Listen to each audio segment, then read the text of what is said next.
right underway at 125 alongside the 133-pounder Micah Kruger. I'm Jack Lito, and thank you so much for joining us. This match starting out with Michael DeAugustino and Justin Cardani. This is no, little appetizer, Micah, where you can slowly grab, your snacks, your popcorn. It's get your popcorn ready time. How excited for this 125-pounder are you? Yeah, this is a big match. Two highly ranked opponents. I know they saw each other last year as a really tight matchup in Champaign. So I'm excited to see what happens here. They're very similar wrestlers, right? They do a lot of similar things, and we'll see what happens today. DeAugustino, known for his unorthodox style, ranked in the top 10 of basically any poll you look at. I am Wrestle Stat. And what do we got Cardani ranked at? Cardani, I believe, is unranked as of now. Interesting. I think that'll change. He's a tough wrestler. I know he was ranked all through last year. Tough kid out of Champaign, I believe. Oh, excuse me. Cardani ranked 16th in the Intramat Wrestle poll. Got it. Okay. Justin Cardani coming in at a record of 2-4, career record of 34-20. He's got a hold of the hip of DeAugustino, and DeAugustino not really in a position here to turn it around on him. Yeah, he's really got his hips on top, and it's tough to score there. The guy's got his hips towards the mat. Makes it really hard to score, so you got to see Cardani get that shot up a little bit, take it to his feet. Taking a look at the Intermat NCAA rankings, DeAugustino at number 6, Justin Cardani at number 16 for the Illini. Wildcats are coached by Matt Storniolo in his 5th season, while the Illini coached by Jim Heffernan in his 12th season, plus another 17 Heffernan spent in Champaign as an assistant. So a couple of veteran coaches, former All-Americans themselves, Heffernan, of course, at Iowa, and Storniolo at Oklahoma. He went there after transferring from Penn State. DeAugustino looking to get on the offensive. He's perpendicular. He's comfortable here. He's real comfortable here. He doesn't mind guys in on his legs, and he could even turn this into a takedown for himself. And no points awarded yet with the clock running down. The referee has made it known there are no points yet, and the whistle there as a stalemate is called. That's a good call there. Yeah, they weren't going anywhere. I think Cardani's game plan has got to be come up. He's taking this to the mat, and he's got to bring it up to his feet a little bit more. Mike DeAugustino is comfortable down there, and I'd like to see a couple more offensive exchanges from the two of them here. Cardini, that record of 2-4 might be a bit deceiving. All of his losses have been to ranked wrestlers ranked in the top 20. Most notably last week against Spencer Lee. He was pinned by Lee. Obviously, that is a not so exclusive club, guys getting pinned by Spencer Lee of Iowa. Everyone Lee has faced this season has fallen victim to that.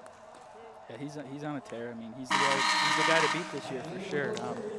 There's a lot of guys nipping at his heels, but he's, until somebody knocks him off, he's the guy to beat for sure. Yeah, both DeAugustino definitely wants a shot at Lee. I'm sure Cardani wants another one. Justin Cardani coming off a 4-2 decision loss to Patrick McKee, ranked number 11 in the country.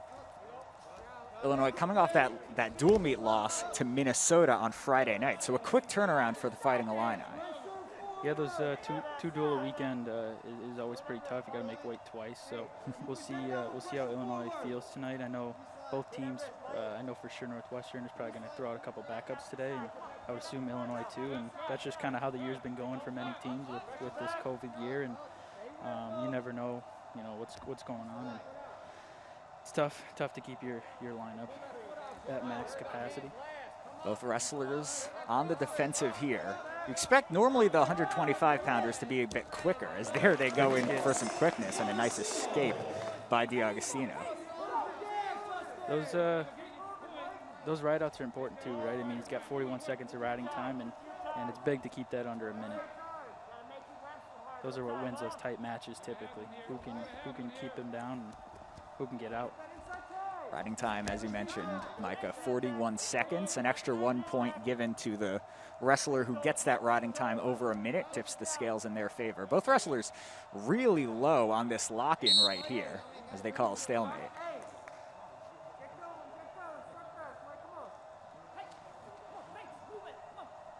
This is very similar to the matchup last year. You know, a lot of guys, couple shots taken, getting in low, and nobody can quite finish a shot. And that was similar to last year, and I know, I think Cardani came out on top last year with the last-second takedown. So Mike DeAugustino is going to hope to change that this year, and Cardani's going to hope to keep rolling. A 1-0 lead on the back of the one escape from DeAugustino. A shot attempt there by Cardani. Not going to do anything. Both wrestlers locked up, trying to spin around counterclockwise. Similar position to the last two. This time he's out the back door, though. Mike's going to look to hang on that arm, hang on these ankles here, and scramble. Good scramble by both wrestlers as the clock ticks down to 3 to 2 and 1. And that's going to do it for the second period. Both wrestlers getting some cheers from their respective sidelines. So, you know, we've had some good exchanges so far. I mean, there's 4 minutes, there's only 1 point on the board, or 5 minutes, excuse me. But, you know, there's been some good scrambles, and Cardani's definitely taken a couple more shots thus far. DeAugustino won this duel, or won this match in the Illinois duel, a 4-2 decision over Cardani back on February the 2nd of 2020. 1 year later, we're back in under different circumstances. Good roll through by Cardani, and DeAugustino sits on top of him. Now this is a signature move, Micah, by DeAugustino, just kind of grabbing his own leg, and he's really tight on Cardani here. Right, he really sticks to you like glue. You know, he's kind of like a backpack on you, right? And he's always got his hips glued to yours, and that makes it really tough to get out. No matter if you're trying to stand up, sit out, whatever way, you know, his hips are glued to yours. It makes it tough. It's about those heavy hips. 90 seconds left in the third. Riding time not a factor. 12 seconds currently.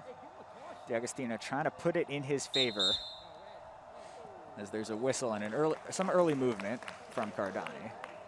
So you get 3 of those, right? Third one is going to be a point, but you get 2 free cautions, and a caution is essentially just a false start, right? You see a false start in football.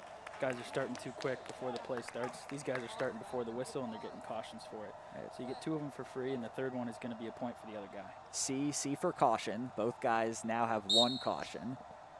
Now the start is clean. Cardani looking to get up on the 2020 NWCA All-American Michael DeAugustino, the redshirt sophomore out of Palm Coast, Florida. Sinking deep with those hips. Now trying to push the riding time in his favor.